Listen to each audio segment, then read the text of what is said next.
Halo ARMY BTS di seluruh Indonesia. Saya sama sekali tidak ada niat menghina BTS. Kita di sana melihat bahwa Chaibing ini terlihat kayak bener-bener buruk banget. Aku adalah leader, jadi aku pikir aku bisa melakukan apapun yang aku mau. Salpok sama penonton Newsroad Kim, pasti yang nonton Mbak Dita deh.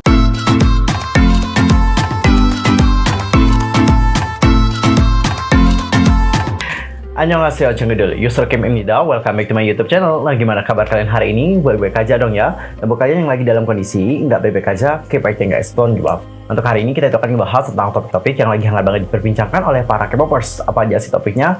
Buat wait, tahan dulu sebelum kita bahas bersama-sama. Pastikan dulu untuk tekan tombol subscribe, bunyi loncengnya, serta like, comment, dan share kepada teman-teman yang lainnya. Dan berikut adalah informasi selengkapnya. Oke, Cinggu, untuk pertama kita akan mulai dulu ngebahas tentang hal yang lagi viral di Indonesia. Sempat viral sebenarnya beberapa waktu yang lalu. Jadi ada seorang pelukis di Indonesia. Dia ini ngelukisnya dengan cara yang benar-benar unik banget menurut aku. Ini aku baru pertama kali dengar. Jadi dia itu ngelukis wajah orang dengan menggunakan plastik. Nah, baru-baru ini dia itu ngelukis wajah member dari BTS dengan menggunakan plastik. Banyak yang nanya pelukisnya siapa, jadi pelukisnya itu bernama Kang Edi. Jadi Kang Edi itu punya account TikTok. Nama account TikToknya adalah Edi_Arts_Studio. Jadi di sana dia sudah mempertontonkan kepada kita semua bagaimana dia ini menggambar wajah BTS dengan menggunakan plastik.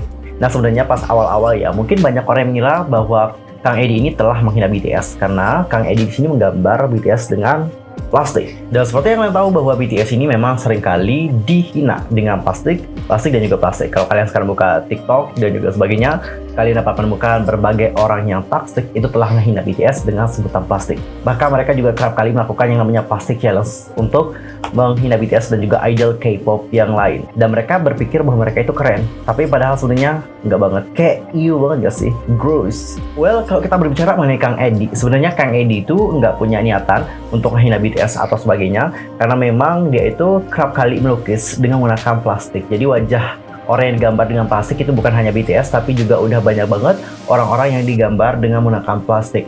Nah, alasan kenapa Kang Edi menggambar wajah dari member BTS menggunakan plastik adalah karena pesanan dari ARMY-nya sendiri. Jadi memang ada ARMY dari Jakarta itu yang memesan supaya dia ini dilukiskan gambar BTS dengan menggunakan plastik, guys. Dan coba sekarang kalian lihat bagaimana klarifikasi dari Kang Edi ya.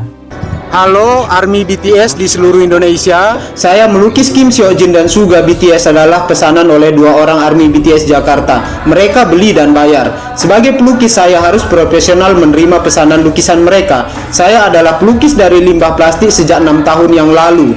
Di sini saya sama sekali tidak ada niat menghina BTS dan ARMY BTS lewat karya.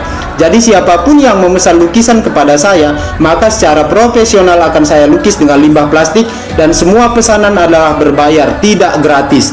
Bukan hanya Kim Seokjin dan Suga BTS saja yang saya lukis dengan limbah plastik, tetapi artis-artis Indonesia dan pejabat pemerintah juga sudah saya lukis dengan limbah plastik.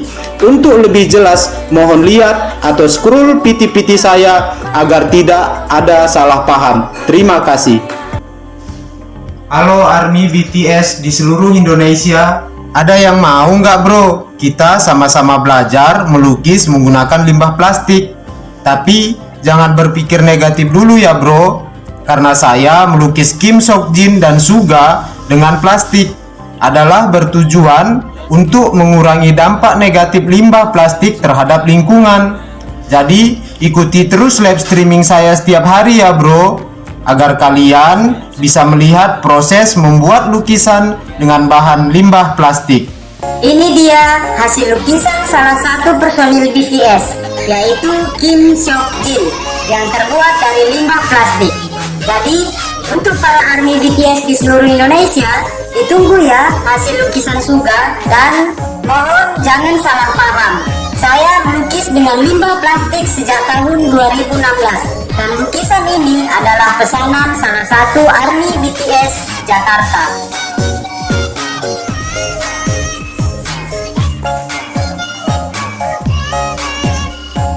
Well guys, kalian tadi sudah melihat apa alasan dari Kang Edi menggambar dengan menggunakan plastik. Jadi alasan kenapa dia menggambar dengan menggunakan plastik adalah dikarenakan untuk mengurangi plastik. Jadi seperti yang kalian tahu bahwa keberadaan plastik di dunia ini emang benar-benar banyak banget.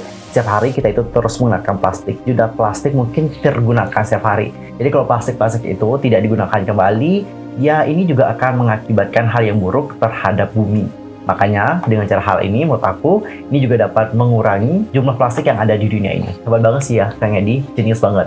Nah buat haters-hatersnya Kang Edi, oke tolong sekarang kalian tuh buka pikiran kalian ya, yaitu ngegambar menggunakan plastik bukan untuk menghina, tapi memang dikarenakan dia juga pengen mengedukasi banyak orang untuk dapat berkreasi menggunakan plastik. Dan alhamdulillah ya buat Mas Edi, dikarenakan viralnya gambar BTS yang digambar dengan menggunakan plastik, sekarang orderannya kayaknya bener-bener banyak banget deh. Sampai di TikToknya aja, itu menurut aku kayak rame banget. Dia juga tampil di televisi juga.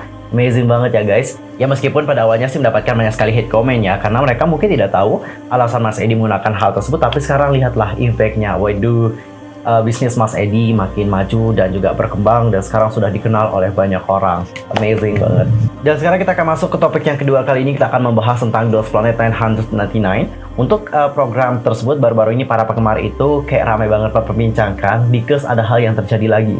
Setelah Puyaning ada juga Chaibing. Jadi Chaibing ini dinilai kurang baik gitu oleh sebagian orang. Dan sebagian orang di sini menilai bahwa ini tuh ulah dari Mnet, dikarenakan Mnet di sini telah melakukan yang namanya Apple editing.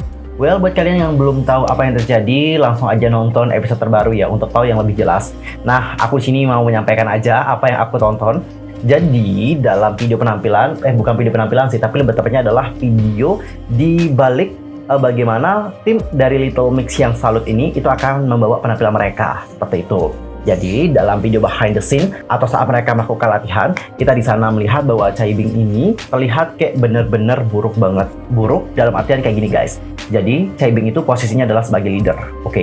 Jadi posisinya adalah sebagai leader. As you know bahwa seorang leader ini merupakan orang yang memiliki tugas untuk memimpin member-member yang lain. Nah saat mereka itu melakukan evaluasi di depan para juri, dan kang mentornya kan nilai nih bagaimana penampilan mereka. Oh kamu gini. Dan salah satu yang dinilai adalah Chaibing. Chaibing pada saat itu disebutkan bahwa dia ini kayak terlalu cepetan gitu sama teman-teman yang lain, karena mungkin temponya dia itu lebih cepat guys, lebih cepat atau satu atau nggak dua ketukan gitu, sedangkan teman lainnya kan kompak nih, sedangkan dia itu kayak berbeda, lebih cepat dari yang lain, satu atau nggak dua atau nggak tiga ketukan lah, dan itu kan nggak terlihat sinkron jadinya. Lalu Chaibing pun menjelaskan alasan kenapa mungkin dalam penampilannya dia itu tidak terlalu baik, karena dia di sini memiliki tugas sebagai leader, dan karena dia leader dia itu tidak punya waktu yang lebih untuk mempersiapkan penampilannya sendiri, karena dia itu harus mengurus member-member yang lain. Tapi dalam acara tersebut Kim Do Ah di sini bilang kayak gini guys, aku bacain aja langsungnya, aku takut salah-salah ntar. Alasannya adalah karena tidak punya waktu ya. Itu menurut aku tidak dapat diterima sih. There's no way he didn't have. Jadi nggak mungkin sih kalau dia itu nggak punya waktu. Itu tidak seperti dia mengkoreografi lagu seperti Dayon di Ice Cream Team. Dia tidak melakukannya. Jadi alasan itu kayak disangkal sama Kim Do Ah. Oke. Dan selain itu nih guys, hal yang paling disorot oleh netizen adalah di saat mentornya bertanya nih tentang siapa sih yang membuat koreografinya.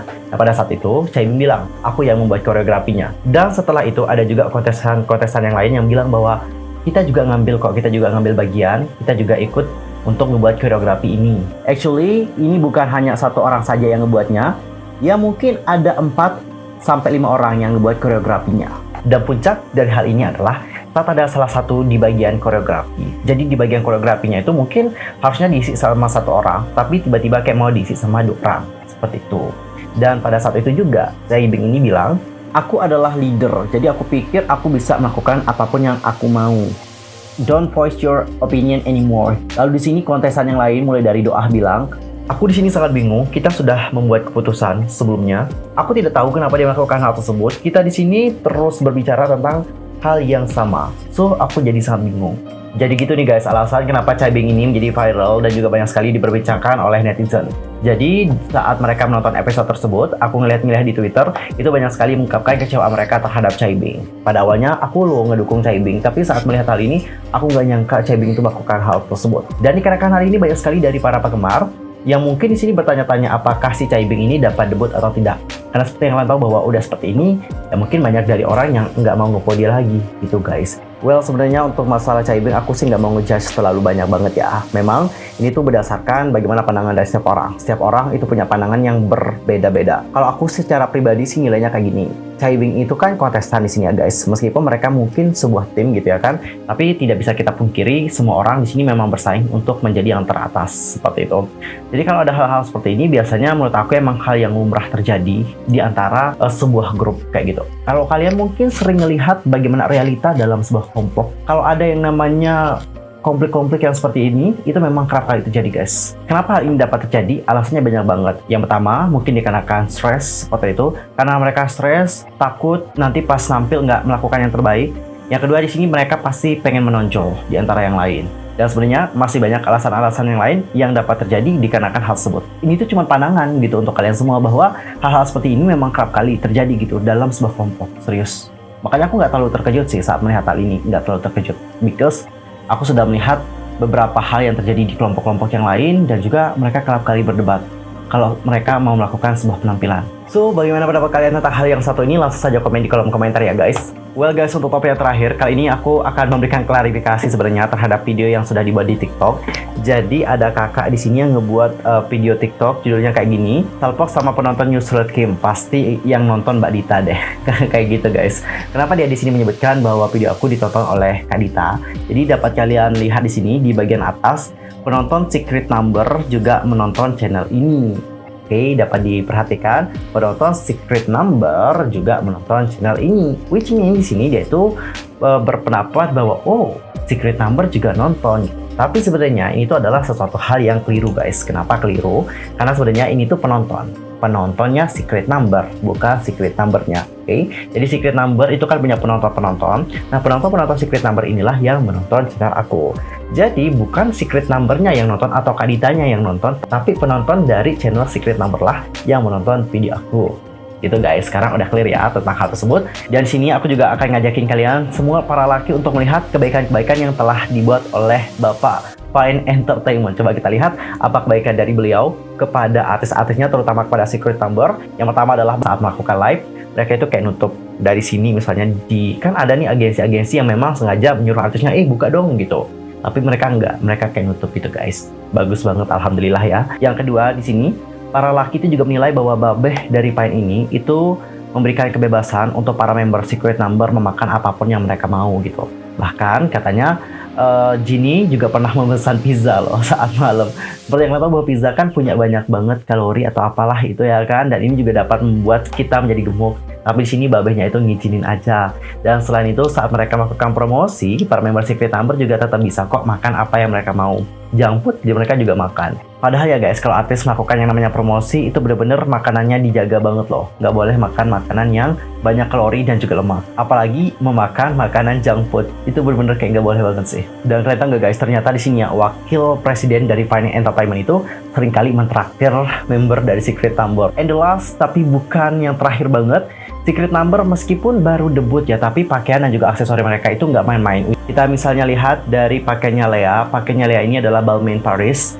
Itu harganya adalah 3.240 US dollar atau setara dengan 47.507.000 gitu. Nah, ini adalah pakaian dari Sudam. Kalau pakaian dari Sudam, ini itu adalah special made for Galleria Soul Shop. Harganya itu adalah 594 dolar atau setara dengan 10.352.000. Ini adalah pakaian dari Jinny, ada Jade London, newspaper print Nick Me dress, harganya 70 dolar atau setara dengan 1.002.000. Dan untuk bawahannya ini itu adalah band Tavernity Unravel Project Lace Up Fit Short, itu harganya mencapai 19 jutaan guys. Gila, itu lebih mahal dari baju ya. Dan ini adalah pakaian yang digunakan oleh Dita Karang. Ini adalah Alexander One Puffs Leather Short, harganya mencapai 12 jutaan ribu. Lalu ada juga Orange Jade Western Rain Boots Black, itu mencapai 3.065.000 gitu guys harganya. Dan untuk pakaiannya Dennis, ini tuh adalah metallic jacket Fendi, harganya itu mencapai 17.826.000 rupiah.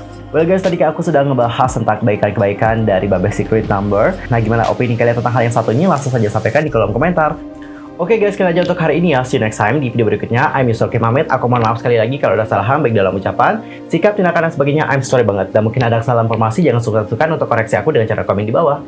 See you next time di video berikutnya. Thanks for watching. Annyeong. Kamsahamnida. Goodbye.